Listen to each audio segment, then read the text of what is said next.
Hi at what's up sa inyo lahat mga ka-Ecomoto. Panibagong araw para sa mga panibagong gagawin nga natin ngayong araw. Kasi jam pack tayo ngayong araw na to. Unahin natin dito sa Dominar, nakakagaling lang ng Gumaka. Medyo marami-rami nga tayong gagawin dito kasi papalitan natin yan at ililinisin na natin. Dahil natambak nga ito, hindi na masyadong nagagamit at grabe panay ang putik dito. Doon kasi sa Gumaka, madalas talaga ang ulan kaya hindi mo na maiiwasan. Tignan nyo naman kung gaano kadumi yan. Oh. Gusto ko sana siyang carwashin kaso ang problema rito, mauubos ang oras ko. So papagawa na natin sa mga nagkakarwash yan, sa mga taong professional. Okay, dumating diba? na parts natin. Bossing, thank you. Let's go. Ayun yung ano natin, papalitan natin.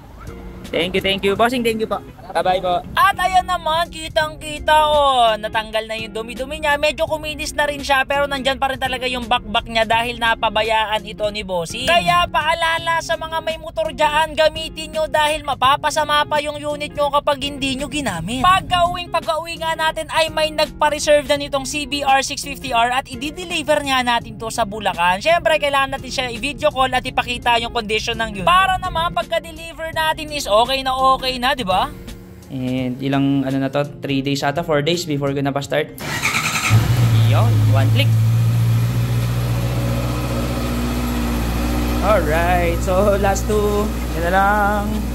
So papunta nga kami ngayon sa Giginto para i-deliver to at nakapag-down na po sila ma'am dahil ito, hindi ko alam kung anong gagawin nila, malalaman natin. So out for delivery, may bakas pa tayo ng kahapon, galing Gumaka yan, tignan nyo naman kung gaano kadumi. At may magpapadeliver sa atin, CBR 650R, babay na, 1K Odo sa Bulacan. Tapos may kukunin tayong isang NK 450.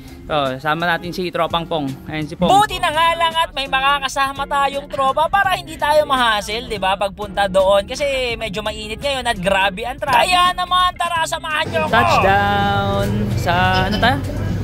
Marilao, Giginto. Iyon ko lang nalaman. Sana all. Regalo pala.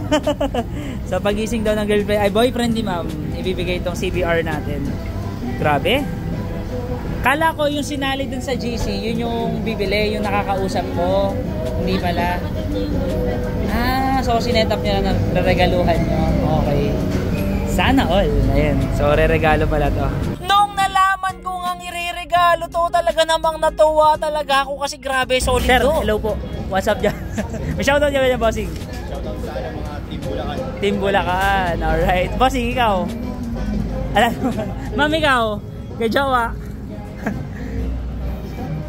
Wala, surprise ko na lang sa'yo mamaya pag-ising mo. Alright. Bawal pa i-post, so hindi ko na pa-post. Okay, sige, let's go. Bye-bye. Thank you po. Thank you. Marunong pala magbutar si ma'am eh. Ikaw ata gagamit ma'am eh. Thank you. Bye-bye. Salamat. Bye-bye.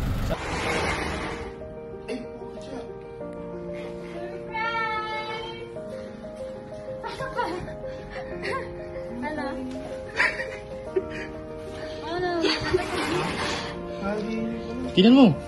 Dito sa Ecomoto, matutupad ang pangarap mo. Pangarap mong motor, bibigyan ka ng jowa mo. Basta magpakabuti ka, mahalin mo ang jowa mo at ngayon humingi ka ng CBR 650R. Tingnan mo si Bossing, hindi humingi yan pero binigyan dahil good boy. Kaya kayo pag may jowa kayo, huwag kayong magpasaway. Sana all, diba? Kaya tama na muna tayo sa kakasana all dahil pupuntahan pa natin tong NK 450 na bagong-bago 1K Odo at first owner mismo to. Buti na lang may sumama pa uwi. Kasi hindi tayo pwedeng magsana all.